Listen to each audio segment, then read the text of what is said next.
Hey, welcome back to Vision Pros. I've got Hector Bassett with me today, all the way from New Zealand. Hector, welcome to the show. I'm thrilled to meet you. Would you introduce yourself a little bit, please?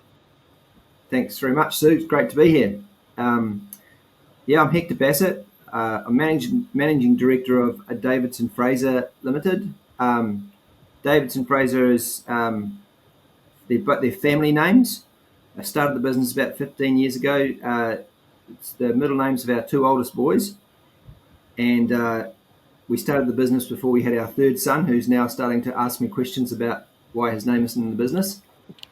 The Davidson is also has family connotations through my side of the family, and Fraser through my wife's side of the family. So part of my vision was to have a business that worked for me and that served people, but worked for me and as a lifestyle. So the name was important to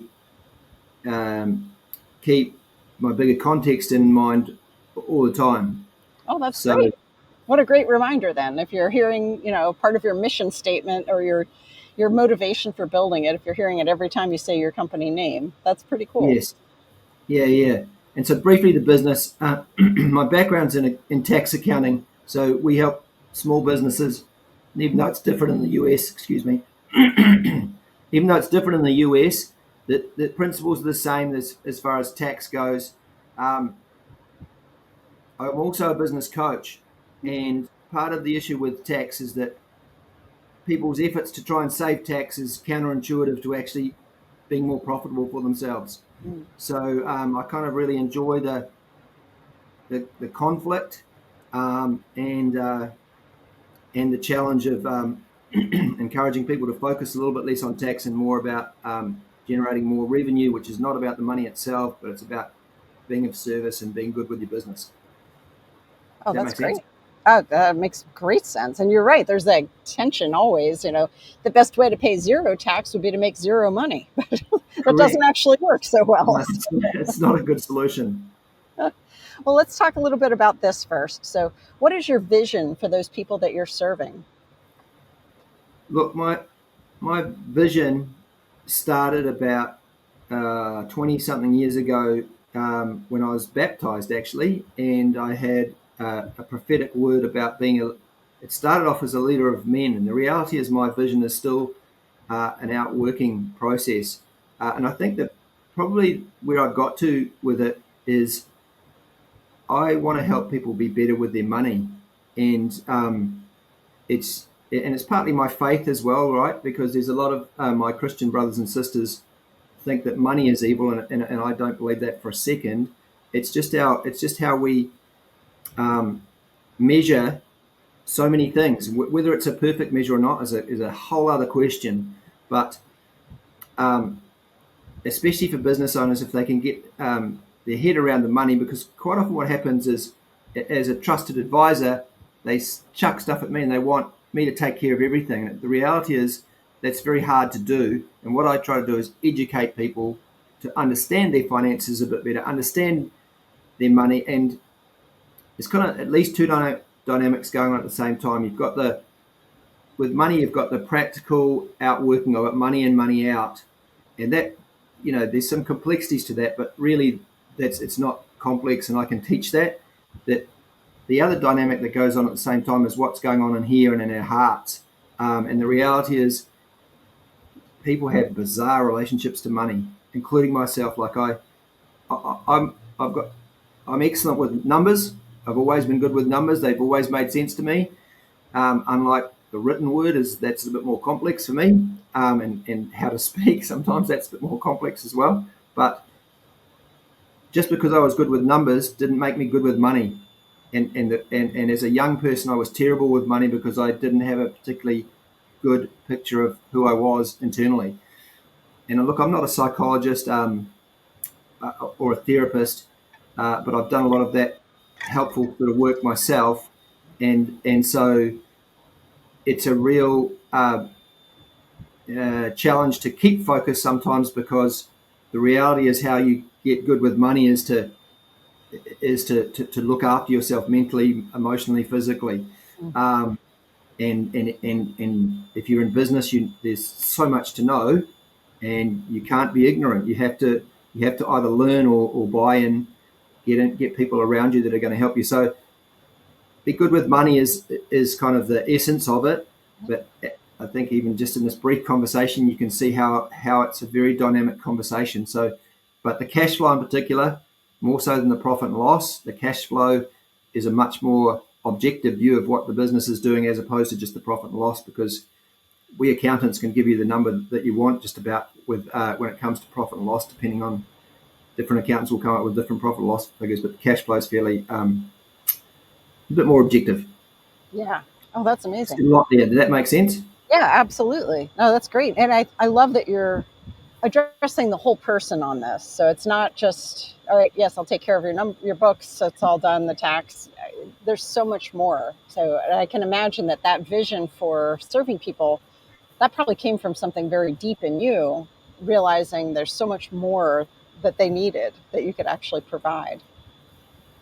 Absolutely. Like, see, that's the thing. Like, I realized again about probably 5 or 6 years ago, um, in my marriage, I was the one who managed all the money. Mm-hmm. My wife, bless her, makes more than I do. Brought more to that, but I managed it all and knew where it was all going. And so I got to a point in my life where I had more money than I ever had, but it didn't stop me getting stressed every month about paying my bills in the business. And um, so it was just a reminder that it's not about how much you have; Mm-hmm. it's much more about your relationship to it. Mm-hmm. And the reality is, while there's a lot in life and in business that we can't control, there are things that we can control, and having things like a cash flow forecast and a budget, and thinking about where your money is going and how you're going to earn it, and making some plans. Those are all things you can do something about, and those things all absolutely help. Well, that's great. There's definitely a need for that. A lot of entrepreneurs are very, very, very stressed over this. Yes, absolutely. Yeah. That's wild. All right, and then let's talk a little bit about what is your vision long term for your business? Um, it's probably a little bit in flux at the moment.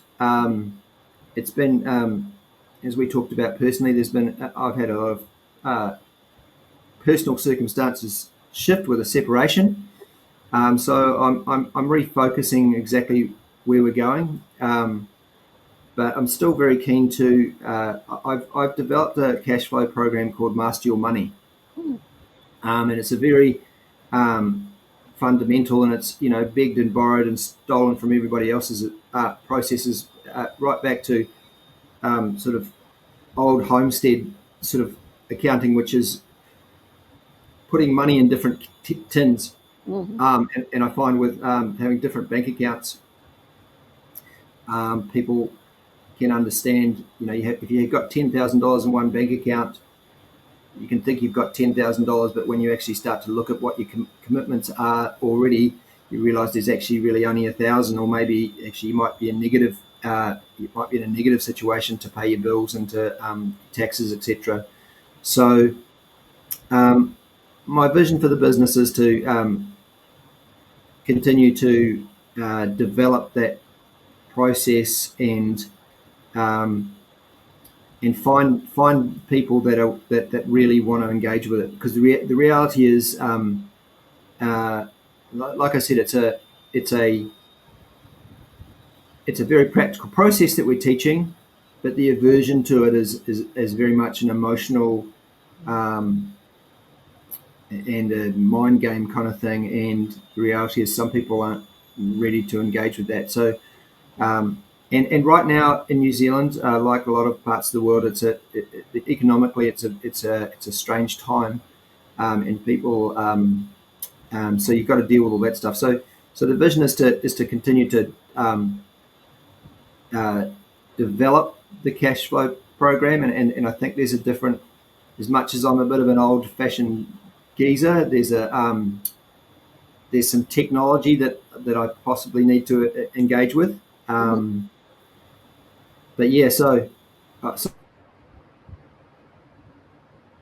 So I'm just in a process of, in particular, the coaching services and exactly how we offer those, so that we can really help more people get better with their money.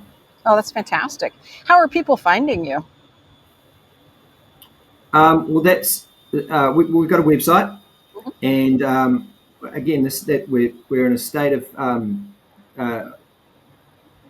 doing a little bit more on social media.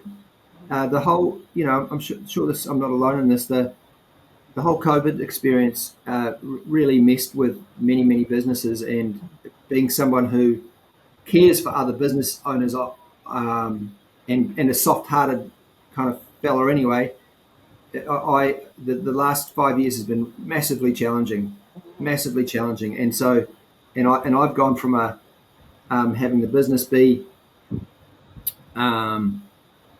mostly just local people and dealing with face to face. So for the best part of 3 years, you couldn't really make plans to see people, and so I've kind of again, my old-fashioned style has gone kicking and screaming into the online world, and I'm starting to embrace that a little bit more. So yeah, that's so we got a Facebook page and and again, reluctantly, we've got an Instagram page and Pinterest, so I can share that information with you if you like. Oh, that's great. That's good. Wonderful. Thank you for being here today. I'm really happy that you tuned in to Vision Pros Live. I'm looking forward to seeing your reactions as these episodes continue to move forward. This is going to get more and more fun. We'll have more and more engagement as well. We'll invite people to participate in the show. And thank you for giving us your time and attention. Have an excellent time building out your vision and becoming a Vision Pro yourself.